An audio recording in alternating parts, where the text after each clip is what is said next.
every year we have been organizing some offline sessions around HackerFest, but this year we are not able to, obviously. So let's see what we can do next month. We also have another session planned next week on how to contribute to large-scale open source project, which is something I think even Gautam could have been able to do, but we had another person from the community who contributes to Mattermost, which is like a Teams communication open source application, similar to say Slack and Microsoft Teams and stuff. So we have a session, we have a talk by them next week, so you can plan for that as well next week. So yeah, I think we can start a week. We have 25 people in the call. This is also being recorded so that we can upload it later and share it with the rest of the community.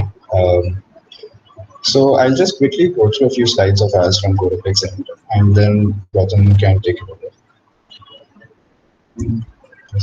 So we have people constantly joining, so I've written them as well. Okay. So GoToFlex is basically a registered nonprofit org based out of Hyderabad, India. And our mission statement, our goal is how do we help more people get into tech? How do we help them learn various modern technologies and help them build their career in tech free of cost? We strongly believe in open source and free learning because I am a self-taught person as well, and we want to help more people learn, help themselves learn, teach themselves. So that is our mission statement, and we manage multiple development communities and as well excluding the complex community. We also have the just a second. So yeah, we have multiple developer communities that we manage here in Hyderabad. I personally manage, I volunteer my time to manage multiple developer communities. So there's the Codex community and there's also the Angular Hyderabad community. I also try to give some time to Cloud Native Hyderabad, AWS Hyderabad community. Recently, we also have adopted the Vue.js Hyderabad community as well, so we had planned some sessions with them. And we constantly collaborate with a lot of different communities. And we organize, so I do this work full time, the Codex community related work, I do this full time. And we try to organize between 1 to 2 sessions per week. Sometimes we might not organize on a particular weekend for different reasons, but we usually try to organize at least 1 to 2 sessions per week. So we have one today and we have one tomorrow, for example. Yeah, and just a second. And so we have our own community chat room on Discord. If any of you haven't joined our community chat room, you can join that. Just go to chat.godoplex.org and that will be the invite link and you can join.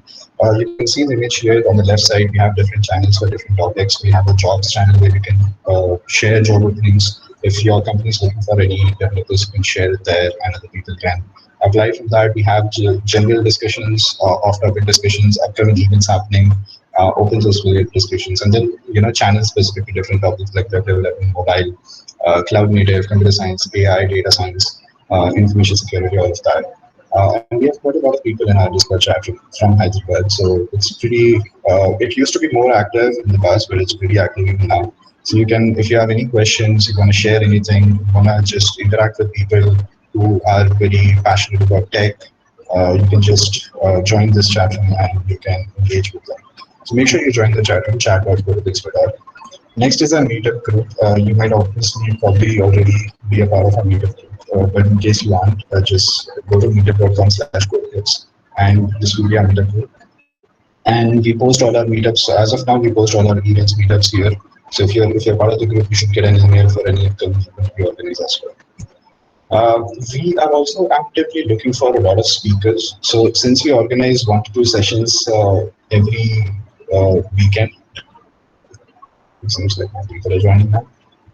So since we organize 1 to 2 sessions every weekend, we are always in need of more speakers. So if any of you are interested in speaking on any topic, or if you know anyone else who would be interested in speaking on any topic, share their knowledge in domains like web development, mobile, open source, cloud native, AI, data science, all of that, then you can go to this form.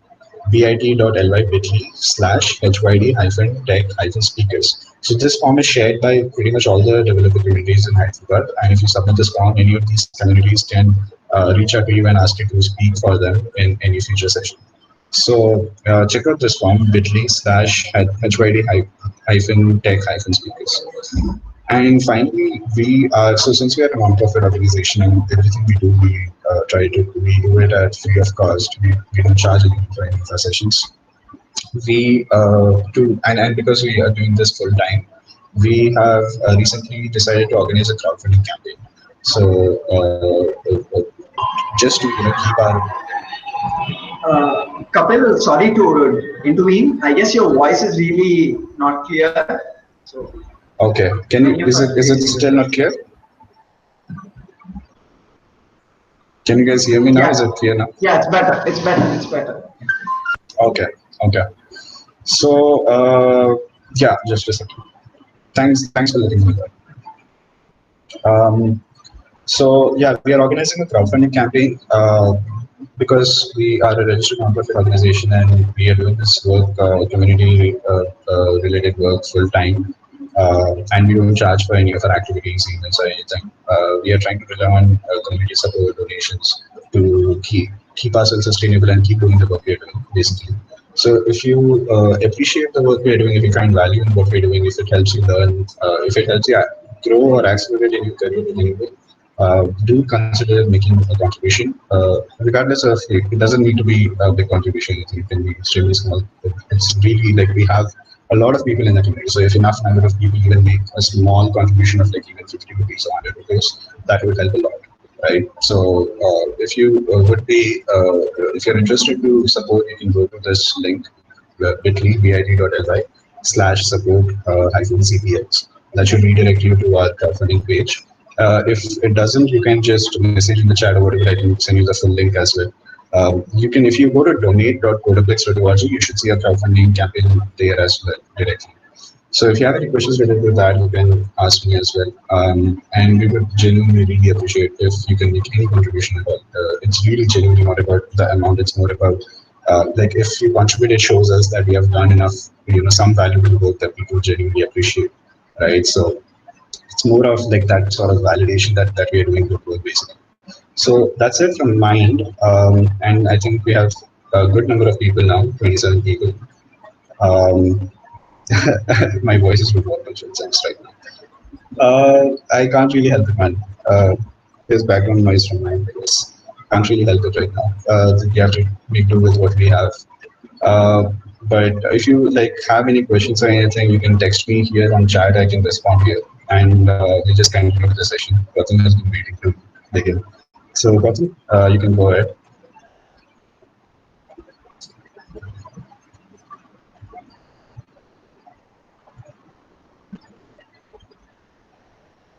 Hello, everyone. Can you hear me? Uh, Let me know if my voice is not clear. I can use some headphones.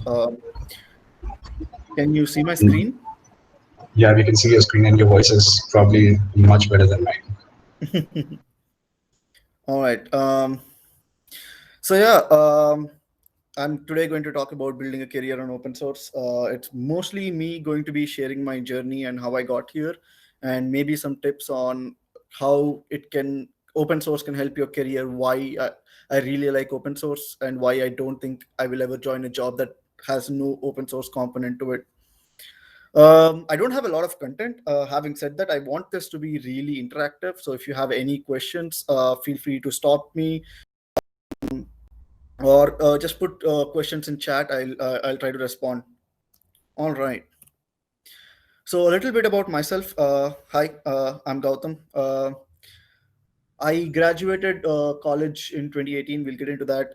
And worked from Visakhapatnam for about a year and a half. And currently, I'm in Berlin. I moved to Berlin like right before the whole COVID situation started, which was kind of funny. I'm like, oh yeah, I'm gonna make some friends, and then boom, nobody met anymore. Um, yeah, and I really, really love biking. I cycle a lot. This picture is from when I cycled 100 miles or 160 kilometers. That was fun. And coming to work, I work at Grafana Labs. Grafana is an open source project, and Grafana Labs is the company behind the open source project. And I don't work on Grafana. I work on Prometheus, Cortex, and another project called Loki. It's a monitoring system. I'll get more into that. But about 70% or even more of my work is fully open source, and I'm super proud about that. All right. So, going to share a little bit about my journey. It actually started in college. I wanted to make some money while in college, and there was this senior in college who wanted to start an e-commerce site. So I told him I can build him an e-commerce site, and he gave me some money. Turns out I did not know how to code. I did not know anything, but DigitalOcean has this amazing tutorials and walkthroughs. So I went through one of these walkthroughs and set up a online e-commerce store based on top of PrestaShop, which is another open source project. My senior was happy, I was happy, but then I actually had to make some modifications to this, add some plugins to this, some authentication plugins like Google and Facebook login. And apparently I had to pay €100 for that or $100 for that. And I'm like, wow, this seems simple. Why are people charging $100 for it? And I'm like, okay, I'm gonna learn how to code, and I'm gonna build this plugin myself. And somebody told me, okay, don't do it in PHP, do it in Node.js. And I'm like, sure, why not? And I learned how to code and how to code Node.js specifically, contributing to an open source project called Reaction Commerce. It was so much fun. Like the person on the other side was like my mentor there was super patient. I used to kind of start working at like 7 p.m. because that's when he woke up, and we used to work together for like an hour to 2 hours. And then I used to go back to sleep. But it was a lot of fun. I learned a lot. And yeah, so that's where I started actually to learn how to code, how to do a lot of things. But unfortunately, a little while later, I stopped contributing to Reaction Commerce. I got an internship. All of this happened. And I really, really wanted to go back to my open source projects. I wanted to like contribute to more open source projects, maybe even Reaction Commerce itself. Um, that's when I came across something called Google Summer of Code. We're going to talk more about Google Summer of Code. And with Google Summer of Code, I was just looking at all the different projects I could do. Google Summer of Code is a program by Google where you get paid to do a summer internship on open source. And I found this interesting project called Prometheus. I actually used Prometheus in my previous internship. And I'm like, okay, why not? Let's start contributing to Prometheus. That was an incredible amount of fun. I learned Go for this, and then I started contributing. I sent a PR. How many of you understand what a PR is? Or a pull request? Yes, no, you can just type into chat. Okay, how many of you don't know what a pull request is? Okay, I'm assuming everyone knows what a pull request is. If you don't know, just type it in the chat. I'm happy to explain. So I sent my first pull request to Prometheus, and that was hilarious because I had to rewrite the PR like 3 or 4 times based on feedback. Basically, the code that I'm used to writing in college was not up to the standards of the Prometheus project. So people were constantly telling me, oh, why don't you you can simplify it this way, you can write it this way, you can make it better this way. And I was writing my code again and again, and I learned a lot. Like what I didn't learn over like 2 years of coding or 1.5 year of coding at that point, I learned basically in a week on how to write better code. That was an incredible amount of fun. I spent my summer working on Prometheus, basically on the storage engine of Prometheus. We were storing lots and lots of time series data, and I was working on the storage engine. And then I came back to college, and my professor was like, oh, today we're going to learn about databases. And I'm like, yes. And then he started with UML diagrams and all the basics, and I did not have fun. I was actually working on real problems on a real database that is being used by hundreds of companies in the world. And here I am learning how to draw schemas and stuff. So I was not having a lot of fun. Summer was a lot of fun. So I took a semester off. like I was the first person in my college, IIT Hyderabad, to take a semester off. But I took 6 months off. I still stayed in college, and I worked on Prometheus, and this helped a lot. So up till this point, I was working on Prometheus for maybe 4 months, and I was one of the co-maintainers of the TSDB engine. But I was still very new, very naive. And then I spent 6 more months working on Prometheus. I did everything from reviewing PRs to answering user questions, onboarding new contributors, writing more code, all of that. So at the end of 6 months, I was one of the most active maintainers of Prometheus. And I was also visiting a lot of conferences, giving a lot of conference talks, meeting a lot of insane amount of like amazing people. And one of the people that I met at one of these conferences offered me a job to work at Grafana, working on Prometheus. So yeah, so I started working on Prometheus full time, this time getting paid for it at the end of 2018. And now I've been working in Grafana Labs for nearly 2.5 years now. Most of my work is open source. I gave a lot of conference talks, but my first ever conference talk was at a meetup. So I actually flew to Berlin as part of my internship slash GSOC for a couple of weeks, and there the Prometheus team and my team encouraged me to give a small talk on the work that I was doing on the storage engine. So I went to this meetup and I gave my first ever talk on backups, on how we implemented backups in the new Prometheus engine. That was an insane amount of fun, and I had a lot of fun. It was very daunting. I prepared my talk like 5 times, and then I gave this talk. I had a lot of fun, and then I just started applying to all the conferences that I could. Any conference that was like, we are looking for speakers, I applied. And a lot of these conferences then invited me to speak, and all of them, most of the conferences gave me a free scholarship, including hotel and flights. So why not? I just flew all over the place and gave a lot of conference talks. I'm super lucky to do that, by the way. And yeah, so that's kind of basically my journey. Before I get into how how a typical journey in open source would be and what tips I can give you, I'm curious, do you have any questions for me so far?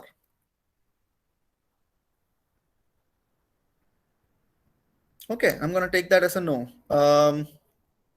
Yeah, so tips for you.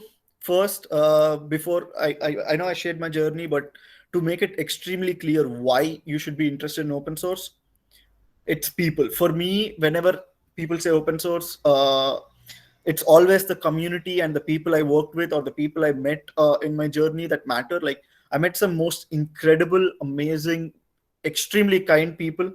Like, somebody woke up early to teach me, someone he never met, halfway across the world, like 12-hour difference, how to code. So that was my first mentor.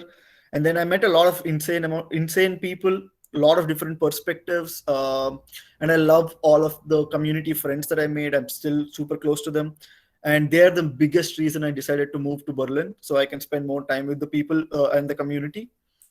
So open source opens you up to people all around the world, and really kind, really amazing people. If you're not kind, oh no, I have not dropped out of college. I actually spent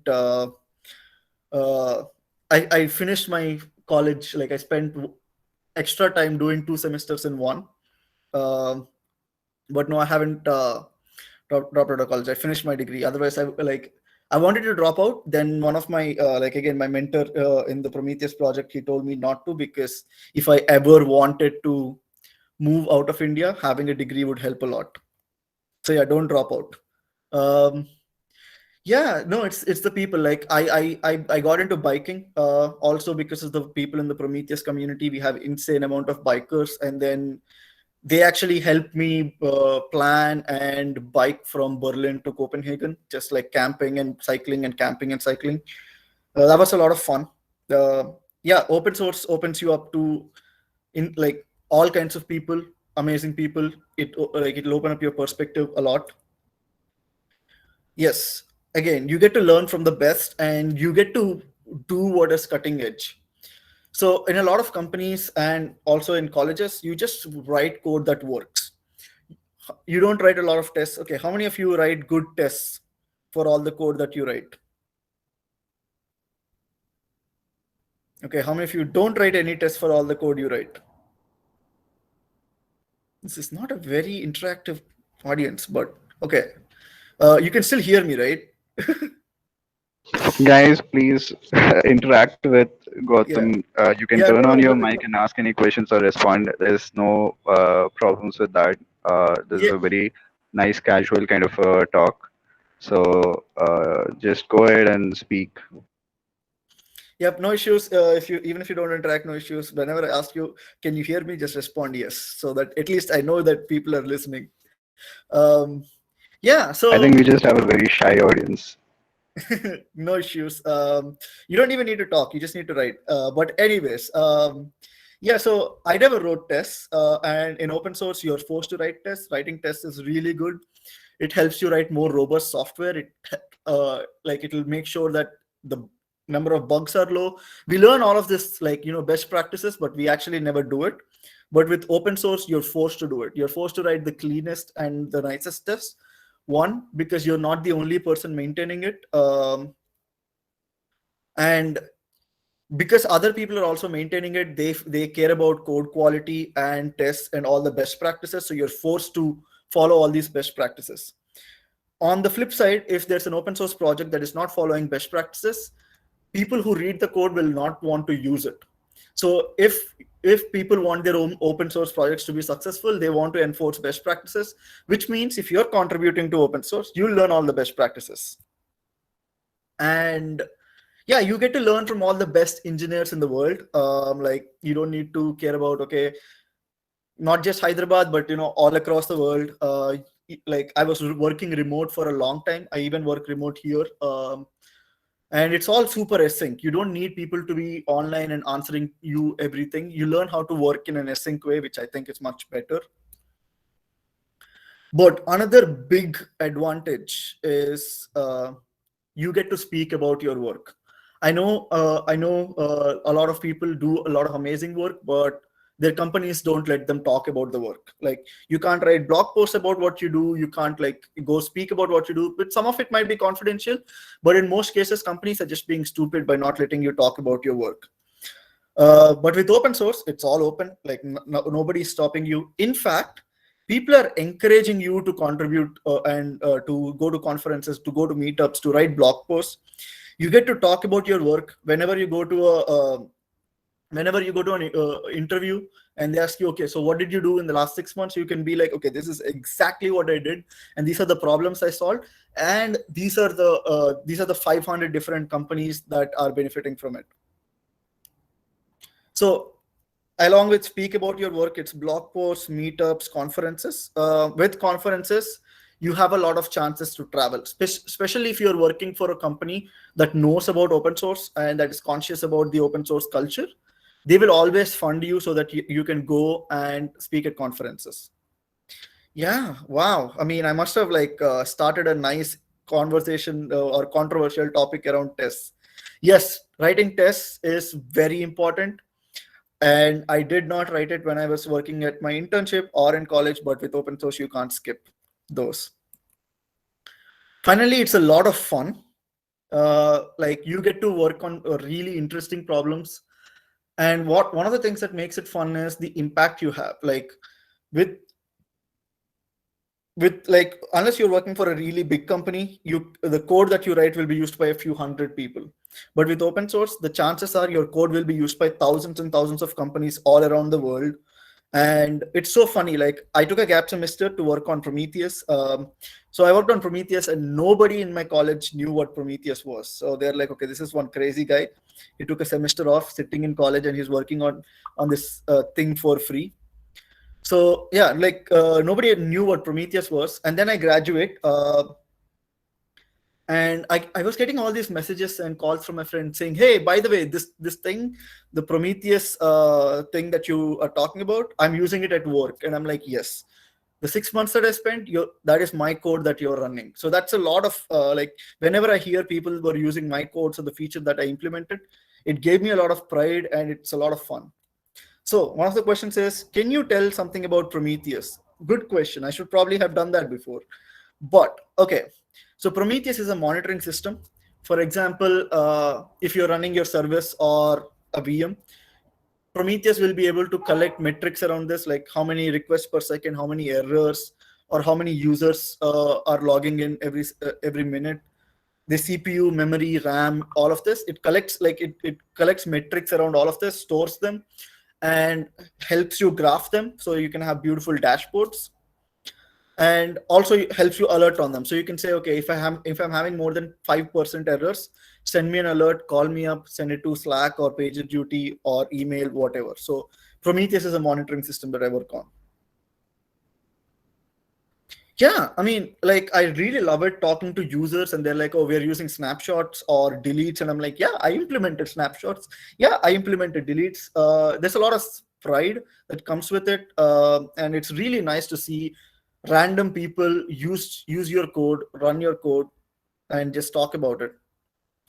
So yeah, I hope I kind of convinced you people why open source is important and why you should care about it. But to be honest, very few people contribute to open source, and like, you can be an amazingly good engineer without open source. You can have an amazingly great career path having nothing to do with open source. Open source is just one part of it, but it does have all these perks attached to it. Cool. Yeah, so coming to how you can get into open source and how you can like contribute, and how you can get started. It all starts with the project, like the project that you want to contribute to, like the open source project, on GitHub or GitLab or wherever. That's the most important thing, because it dictates, one, the project itself, the work, but also the community. So picking a project, even though it's the most important thing, you can make a few mistakes, and you learn which projects you like, which projects you don't like. So when I say pick a project, one of the things I think about is this project personally going to be useful for me? Like, do I understand what it does? Do I use it regularly? And yeah, basically that. Do I understand it and do I use it regularly? That's the two most important things. Prometheus, I used it. I was planning on using it on some course projects, implementing network monitoring in college. So I knew I was going to use Prometheus. So I started contributing to Prometheus. I knew what it did. I already used it. I knew its uses. That's great. And the third most important thing is, actually, it kind of is also super important, is community. How active is the community? Is this project having people who are working on it actively? Because if the project is dead, nobody will want to mentor you, because they don't have time to contribute to the project itself. So is it an active community, and is it a friendly community? So you can actually go and see, okay, how do people contribute to this project? Okay, so there's like, okay, 5 people working on it. This is great. Are they answering questions to beginners or to new users? If they're answering questions to new users or new contributors, that's amazing. Like, are the questions being answered? Are they being friendly? Just go through some of the forums. Like, people sometimes use GitHub issues, all of those. Yeah. And yeah, once you have a kind of a rough idea of what the community should look like, set it up, play with it. Like, run Prometheus locally, or run the project locally, play with it, compile it from scratch, download it from GitHub. There's a contributing.md file in all the projects that tells you how to contribute. Run through all those steps.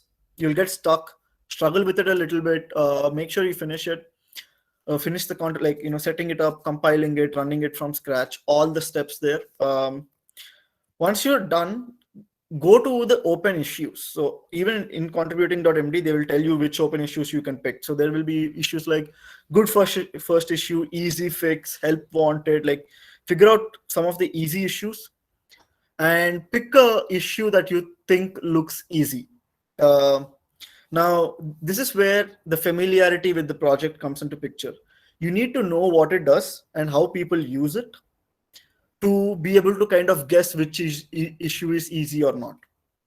So once you pick that easy issue, if you can't, ask community for the help, but pick an easy issue, try to fix it on your own, struggle with it a little bit, and yeah, spend an hour, spend 2 hours, like, okay, at least figuring out which code path it is, maybe adding some print hello, or like print lol, or like, random print statements, compile it, run it, see the new print statements print, try to understand what the code flow for that particular issue or the particular small issue is. Once you're fairly familiar with the whole setup, then say hi. Say, hey community, I'm XYZ. I would love to contribute to your project. And I've run through these following steps, and I'm trying to solve this issue. And I looked at this code path. I'm not sure if I'm on the right path. Can you help me? And this actually changes a lot of things. Now, typical advice is say hi to the community, introduce yourself, ask for easy issues, and they find it for you and they give it to you. That's a really good process as well. But I kind of prefer to struggle with it a little bit, to understand it a little bit myself, um, because one, it gives me a good good idea of if I can help improve the contribution process. But also when I write a message saying hi, I want to contribute, and I've spent an hour doing all this, I've spent an hour looking at this issue, the maintainers will love you because they know that, oh shit, this person has already struggled for 3 hours, let me jump in and see how I can help. So yeah, so say hi, set some expectations, say, okay, here's what I've done. I can spend maybe 1 hour every week, or 3 hours on the weekend, or 5 hours on the weekend, whatever. Set some expectations and say, hey, so here's me, this is what I've tried, this is how much I can spend, and this is the issue I want to fix. Can you help me? And they would love to help you. And yeah, this session is being recorded. It will be posted on YouTube. Once you fixed your first easy issue, fix another easy issue. Say, hey, I fixed this issue. I totally love doing this. Can you give me another issue? Or you yourself look for other issues. Say, can I work on it? And slowly over time, tackle more and more complex problems. And finally, once you are fairly familiar, maybe after three issues that you fixed, 3 features you added, 3 bugs you closed, whatever it is, start reviewing PRs. People don't do this enough. And you can be like, oh shit, I don't have any experience, why, like, I can't review PRs. Actually, that's not true.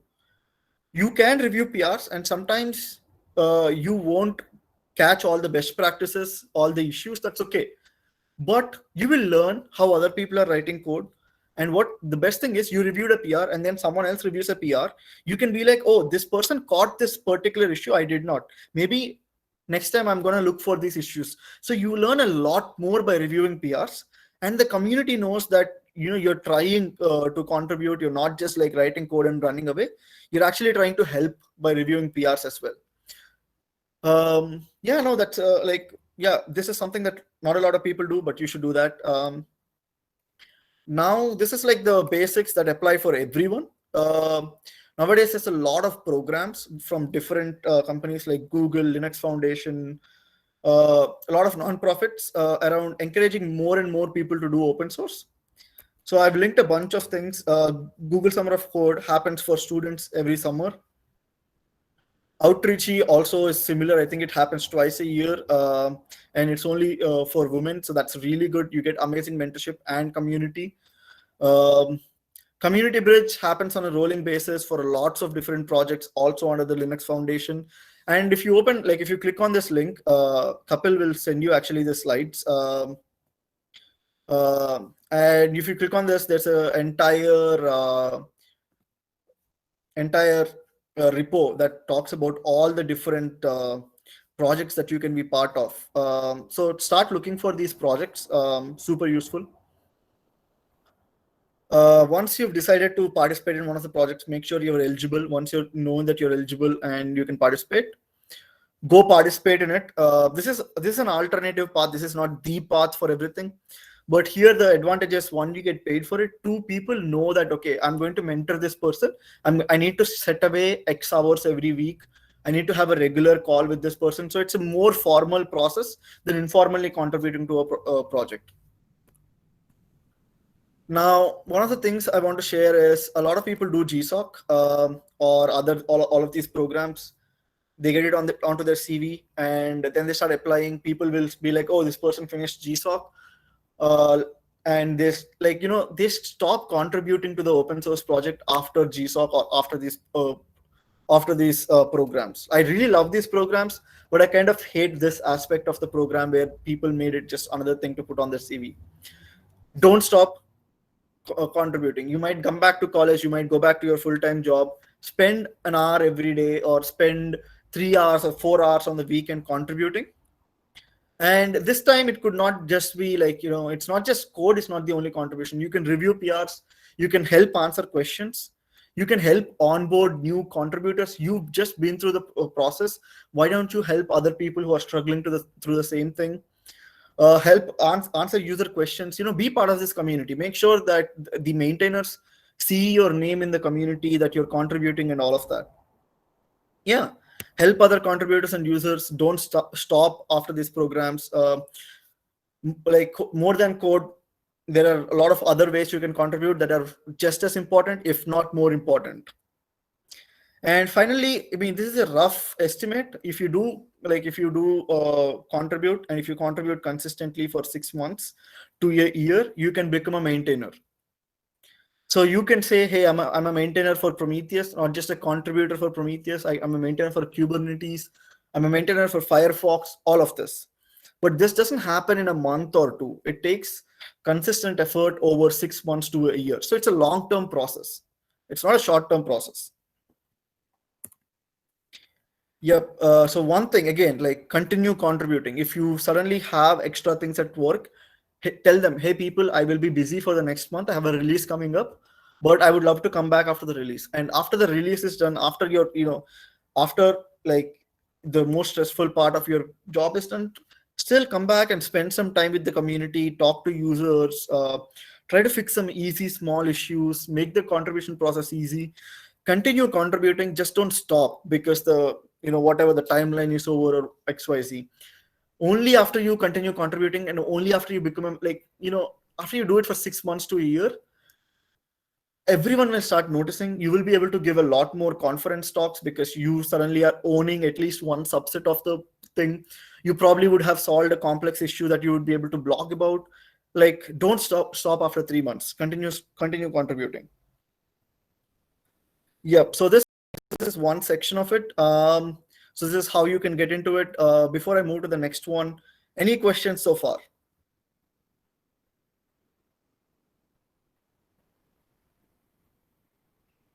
Okay, I'm gonna move on. All right. So I did say building a career on top of open source. So where's the money, right? Excellent question. Just a disclaimer: very few people get paid full time for their work, like for their open source work. Basically, it's changing a lot. My company is hiring Grafana Labs, and there's a lot more open source companies that are coming up. Even recently, Hasura from Bangalore, an Indian company, they raised $25 million Series B. They're an open source company. There's one other company called OpenEBS or Maya Data from Bangalore. There also a lot of it is open source. A lot of people are working on open source. All of these are changing, and a lot of these open source companies hire remote, even in India, across the world, because they're already open source. They already work from people with all over the world, people from all over the world. So they have no issues hiring you working from home in India. Having said that, yeah, I'm going to come back to tips to choose the projects. But let me finish my thing and we can go to Q&A. Sorry about that, Samya. So having said that, to get paid full time for your work, you need to be a maintainer, or like you need to be really active in the community. And that's going to be really difficult if you already have a job. So I would say pick something in alignment of your company. So if your company is depending on Kubernetes or depending on Kafka or depending on, I don't know, depending on Grafana or whatever, like if it's depending on a certain project that is open source, I'm telling you, all companies are using open source. So you'll always find a project that is interesting, that your company depends on. slowly start contributing to it. Identify which features that your own company wants and say, start implementing it, start contributing, and say, hey, by the way, this Friday I'll try to work on this feature, work on adding this feature to this open source project that we can all use, that will improve. So try to pick something that is in alignment with your company, that will help you actually sell working on open source to your own management. And as as you write, as you contribute more and more, start giving talks at meetups. Like literally Kapil is asking you to speak, like just there's a form, fill up that form.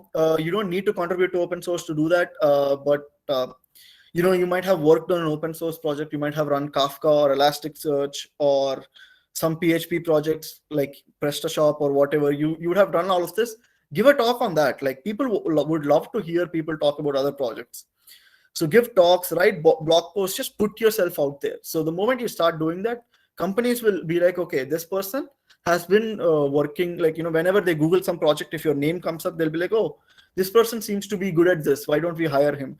So this is how people will reach out to you. This is how I got reached out to a lot of the times. And biggest suggestion, have fun. Like, open source is fun, writing code is fun. And if you're not having fun, none of these will happen, because you won't be able to sustain it for 6 months to a year. So have fun while doing all of this. So that's most of my talk. I actually spoke for longer than I thought I would. Now, let's go back to the questions. Any tips on how to choose the projects? Good question. So my biggest tips are, identify what projects that you use, that you really love using, that you really like. See if they're active. Are people contributing to it? Is the GitHub page active? And try to see what the contribution process is, how the questions are answered. See if the community is active, friendly, and kind. But yeah, identify what you depend on, what you use regularly, what you understand, ideally, and start from there. Does that answer your question, Samya? I guess yes. Yeah. Okay. I'm going to take that as a yes. You can also type in if you don't want to talk. Cool. Next question we have from Shantanu. Can I build a career as a developer by contributing to open source projects, even if I come from a commerce background? Hell yes. Like I literally learned how to code from open source, from Node.js. Having some fundamentals is easy. I did have some fundamentals, but I actually learned those fundamentals online from this Harvard course called CS50. So I picked up the fundamentals of C from there. And then I started learning Node.js, just the basics. And then I started contributing, and then this person taught me a lot more. So yes, no, you don't need this. And actually, my contributions to Reaction Commerce, somebody identified that, okay, I can code, that I'm working on this, and somebody else wanted to build an e-commerce platform. And that's how I got my own internship. And that's ironically, this thing made me stop contributing to Reaction Commerce, which is kind of sad, but choices I made. Yeah, so yes, you can definitely learn. You don't need to come from a like CS background to do this. Cool. Do I mentor? That's a good question. So yeah, recently I had, my manager asked me what I'm proud of in my career. And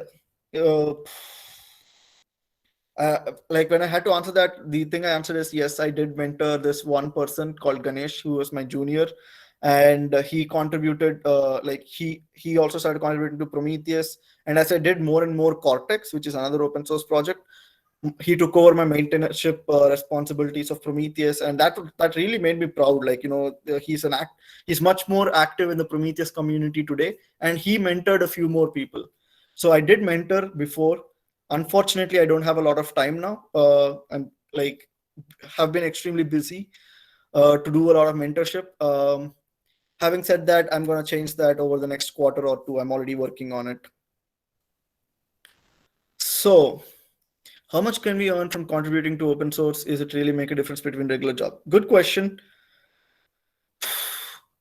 That's a good question, because answer is subjective. Some people get, so it depends a lot on how good you are and how complicated this, or like how popular this open source project is.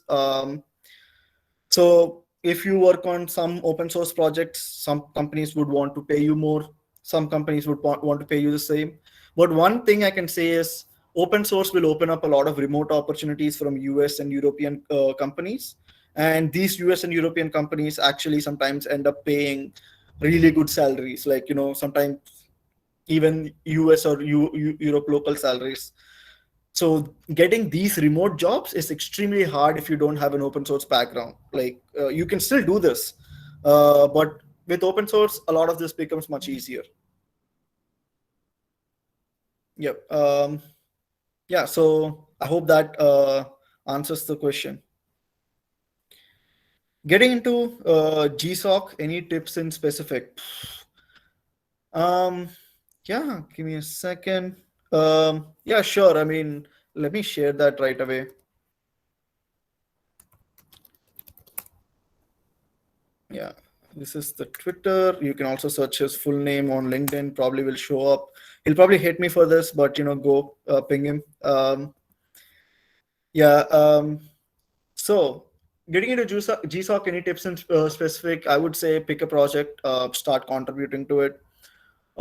Be consistent. Like, even before the GSOC period starts. Like, don't just submit an application directly. Do some contributions and then submit an application. Look at what applications of previous years have been accepted. Write a high quality application. So GSOC application requires you to write a timeline. Write a very detailed timeline. So when somebody reads this, they'll be like, oh, of course he's going to estimate this is going to take just 2 weeks or 3 weeks. They will know that the estimation is wrong. But what a detailed timeline will force you to understand, force you to do is understand the problem very well. And by reading this timeline, they will be able to understand how much of the problem you're confident about and things like that. So start contributing early. Like, don't just send an application out of the blind, and write really high quality applications. Things to learn before starting contribution to open source projects. I would just say just Google how to contribute to open source. You'll find the whole GitHub contribution workflow, sending a pull request, all of this. Learn the basics of coding. I was super lucky to find a mentor who had the time to teach me a lot of these things.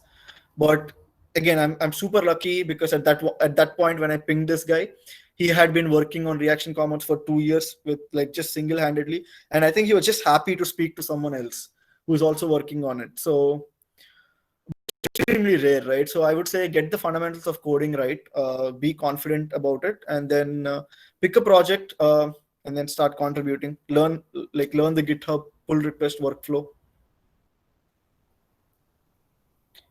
Any more questions?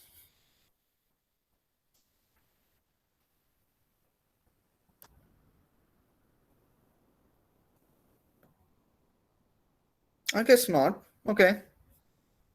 All right. I hope that was useful. Oh, we do have one more question. This can be silly, but what do you mean by fundamentals of coding? Good question. Um, how to write loops, functions, variables, packages. Uh, these are the basics. Once that is done, like basically condition, like if conditions, for loops, variables, functions, packages. If you learn all of this, you basically learn the programming language. And once you're done with the programming language, see how much of the programming language you can, like, understand by reading other people's code. Um, yeah, naming things well, Git and writing clean code, all of these you can figure out. But one thing would be, so if you clone a project, so first thing is you decide to you picked a project and you started to contribute, right? When you're running through setting up the project, try to read some of the files and see how much of it you can understand. If you can understand 15% of it, that's good. Like, you don't need to understand the entire thing, but at least understand what's happening. If you suddenly look at something and you see something, a syntax or a thing that you never saw before, that's kind of a red flag. Try to understand what that is. uh, So when I started reading the code of Prometheus, I could read the code. I had no idea what it does, what the overall how everything fit in. But when I opened a file and I'm like, okay, they're running through this loop. Okay, they're copying things here. They're doing this. So basically, understand that. Naming things, you send a PR, they will help you name things. You'll get it automatically. Git, yes, Git and the Git workflow. Um do you need to learn DS and algorithms as well? No, I would say no. I don't know DS and algorithms. I actually learned on the job as I required them, and somebody was like, "Oh, we can use this algorithm to fix this. This is O of n square." I'm like, "Oh, what is this algorithm?" So I had to Google it, and that's how I learned. But for most open source projects, specifically when you're getting started, you don't need DS and algorithms. Finding a mentor is very hard. How can I find? Okay, good question. So um, yeah, let me answer this, and we can hand off to Kapil. So that's a really good question. So which is why I said you struggle a bit with the project first, and once you've struggled, then ask, saying, "Hey, I want to contribute. Here's the steps I've taken. Am I on the right path?" So when people know that you've spent 3 or 4 hours or 5 hours working on something, they will be more likely to help you. That's number one. Number two, don't look for a single mentor in the community. Look at the community as a whole. Make sure people can answer your questions. Make sure you take some time to formulate your questions. You write a lot. So one of the things as working for a remote company, all our messages are this big. Like literally, we give context. We'll be like, okay, here's the thing. We give a detailed explanation as if somebody who never read it is going to read it, like who has no context. When you write a lot of concise things, don't write too big that people are scared of reading it, but don't write don't give very little information that people have to ask you more questions, and things like that. So I would say depend on the community, not a particular mentor. Write concise questions and you will most likely get answers. How to find easier projects to start with? Oh, my GitHub link is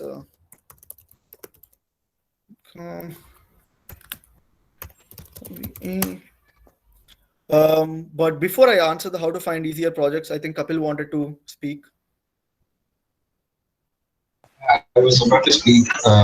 Just a lot of really good questions being asked here about fundamentals of coding and how to find a mentor and different things. So generally, I would like my advice personally would be see.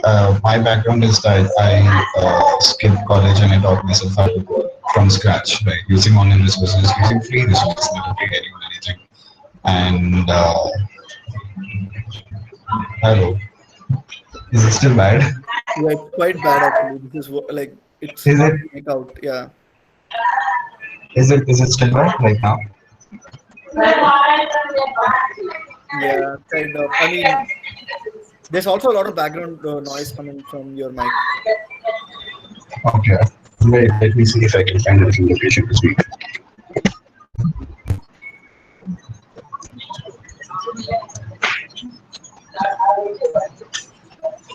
Just a second.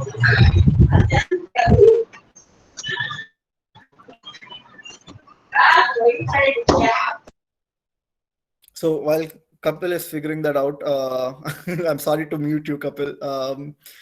How to find easier projects to start with? That's a good question. It's a difficult one. You sometimes will have to go through 2 or 3 projects that you are going to try before you get a project that sticks.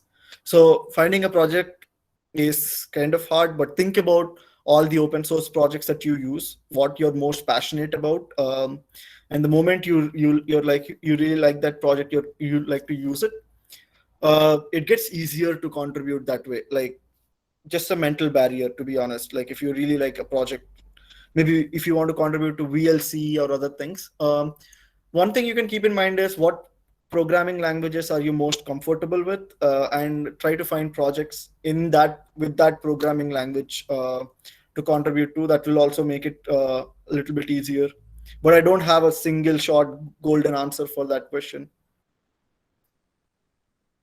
Is it clear now, or is there still background noise? It's much better. It's 1,000 times better, isn't it? Yes. Yeah, so I just wanted to respond to a few of the questions because just something I've been like talking about for a very long time personally as well. So my personal journey is that I after my 12th grade I decided to skip college. I never went to any college, and I had to teach myself everything. So I went through all sorts of online resources and taught myself coding. I didn't have any mentor. I didn't have any community either. It was just me, my computer, and Google, basically, right? I would have any question, I would face any problem, I'll just Google it and not give up, basically, until I figured it out. So I was really self-driven, really curious, and I just that kind of helped me kind of learn because information is available out there. Abundance of information is available out there, and it's just getting better. The quality of it is getting better because a lot of people who have the knowledge, they genuinely enjoy sharing it. Like Gautam is sharing his journey, his knowledge with you. A lot of people who know stuff, they really enjoy just sharing it with people free of cost, right? So if if you just go out there and scout through the internet, on Twitter, on different sort of platforms and websites and stuff, there's just free flowing abundance of information available on anything you want to learn. So the primary component you require is having sufficient curiosity and persistence to go through that and figure it out. And yes, definitely everything else that like if self-learning is not easy because we are all used to the school system where everything is kind of created and provided to us in a package. So we all find it very difficult to figure out what to learn, how to learn, what kind of learning path to follow, how to progress and stuff without any sort of support structure, right? So that's very understandable because we have been conditioned to learn that way for more than a decade, like 15 years, 18 years, whatever, at least minimum. So but with online learning, one thing, so you don't need to absolutely have a mentor who's personally focused on you. Community kind of addresses that problem quite a lot. A community is just full of people like you who just want to learn and help other people learn. So Codaplex as a community is supposed to be, that for everyone here, where you can join and you can ask questions, share resources, help other people learn, and receive whatever help, and no one is going to charge any money from you. Basically, we just want to help each other learn and help each other progress, basically. So take advantage of communities on the internet. There's way too many, like chat rooms, groups, forums, all sorts of stuff. Just find them, ask questions. You have to put the effort in there. No one is going to provide it to you. Basically, you have to come forward and be like, hey, I want to learn this, I'm struggling with this, what do I do? And they'll genuinely like to help you because they're passionate about it. They want to get more people into it. So there are a lot of people who would love to help you get into open source. They don't want anything else. They just want you to come forward and contribute to open source. So take advantage of that. All of that is just available to you, to everyone. Just take advantage of it, and nothing can really stop you from progressing in your career. And companies would also, companies just want people who know stuff, who can solve problems, who have enough skill, knowledge, and can figure things out, right? So if you just have that, that's enough. You don't need anything else. Like even Gautam, with the job he has right now, I don't think his college degree helped him get there, right? So he built himself just by as an individual learning, and whatever potential caliber they saw, they hired him, right? So with everyone else also it's the same. You any like nothing is really stopping you from working for a really good company at a really good pay, be it an Indian company or foreign company. You could be working at a remote job as well, like Gautam was doing. And yeah, like nothing is practically stopping you to do that. And there was also one mention of CS50 I heard, and I strongly recommend everyone to go through CS50. I've been having like sharing it and recommending it for years. I started CS50 in 2014. So unfortunately, I didn't finish it ever, but I started it. I went through a few weeks of it, and I love the lectures, the P-sets, everything is just amazing. If you were not fortunate enough to have a decent, good introduction to computer science, yeah, introduction to computer science, sort of a course in your college, if you didn't have a engineering background or whatever, CS50 is a really good introduction to computer science. It just explains you everything in a really practical way, helps you understand everything really well at a fundamental level, how a computer works, how do you program it, how do you work with it and stuff.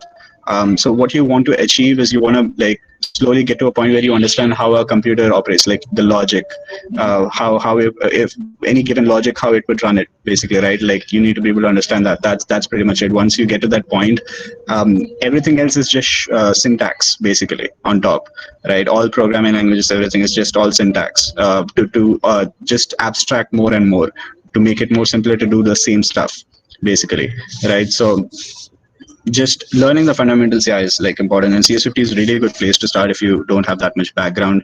And yes, like contributing to open source is a great way to learn, build yourself, grow. It can be terrifying. That is why we are trying to get more people from the community to come forward and share their journey who have contributed to open source projects. There are a lot of people out there who want to help you contribute. So just you have to get over that and just ask, hey, this issue is open, can I work on this? You might not really know how to do it, but if you just ask the set of questions, the project managers themselves will guide you, like you can do this and that and stuff, and it will be a way for you to get into open source, basically, right? So yes, that's all from my end. If you have any questions for me, anything about the community or anything, you can ask me.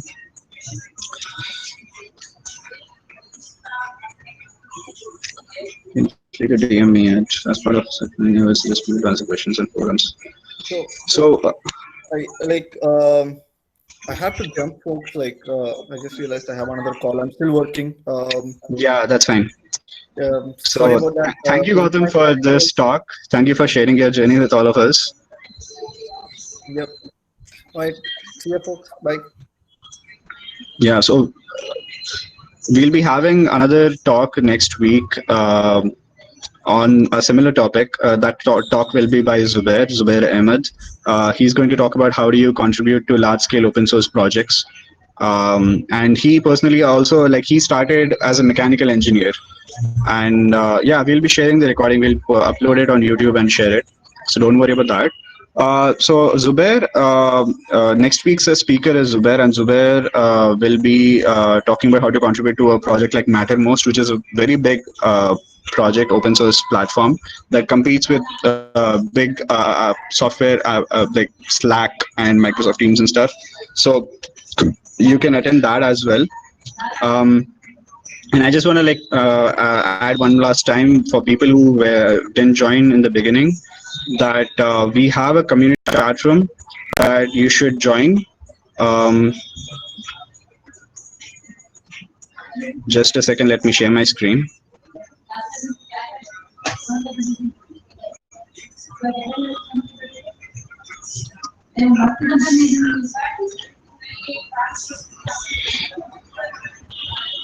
So we have our community chat room on chat.codaplex.org. If you aren't part of it, join it. We have a lot of different channels for different topics, and you can engage in different channels, whatever you're interested in, open source or web dev, mobile, computer science, AI, data science, whatever.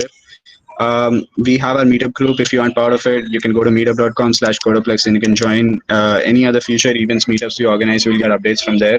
If you're interested in speaking, or if you know anyone who would interested in speaking, you can go to this form, bit.ly/hyd-tech-speakers, and you can submit the form. This form is shared by all the tech communities in Hyderabad, so we can invite you to come and speak for our future talks. And finally, we are organizing a crowdfunding campaign for our nonprofit organization. Since we are organizing all our events, meetups, we have been like always, our mission statement is like provide free learning to people and help people learn and grow in their career. So we do everything we do mostly like just free of cost. So to sustain ourselves and to keep doing the work we're doing, because I personally do this full time. So if you find value in the work we are doing, and you would like to support us, you can go to our crowdfunding page. You can go to bit.ly/support-cpx, and you can make a contribution. It's not really about the amount. You can make a contribution of a very small amount as well. It's just a form of like appreciation and validation that we are doing some work that people are finding valuable, basically, right? So that encourages us to keep going and keep doing more. So if you would like to support, do consider going to our crowdfunding page and making a contribution. So that's it from my end. Thank you, all of you, for joining. If you have any other questions, anything you would like to share, ask me, you can ask, and then we can close the call. I am hoping to see some of you at least start contributing to open source projects in the future.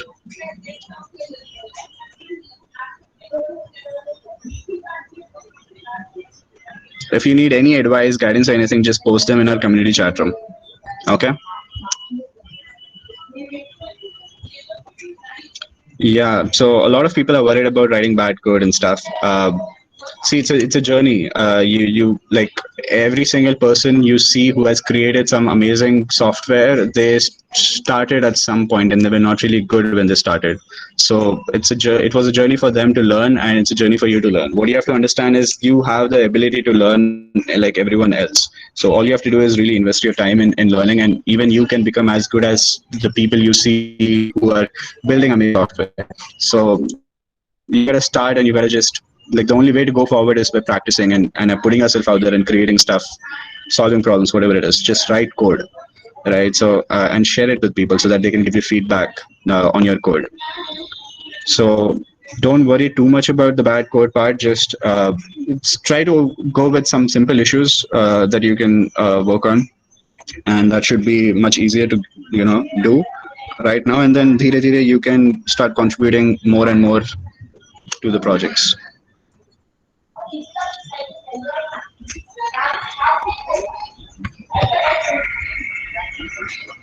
If you have any other questions, you can ask me. And we have a, by the way, we have a session tomorrow as well on site reliability engineering. Basically, it's about what's the title of the talk? Just a second.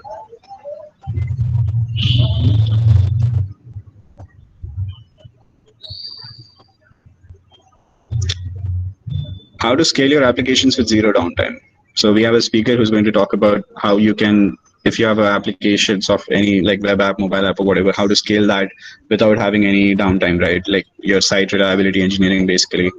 There are different DevOps strategies, deployment strategies, blue, green, A/B testing, etc.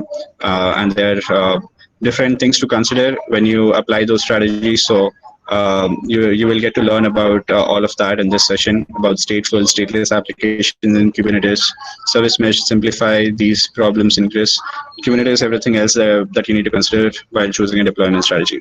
So make sure you attend this session as well. This is tomorrow at I believe 5 p.m. So make sure you attend this one as well. Okay.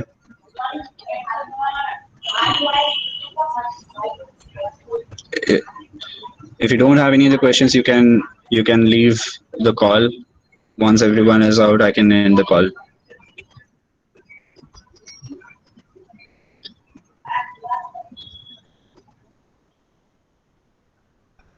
Thank you everyone for joining. Hope to see you again soon.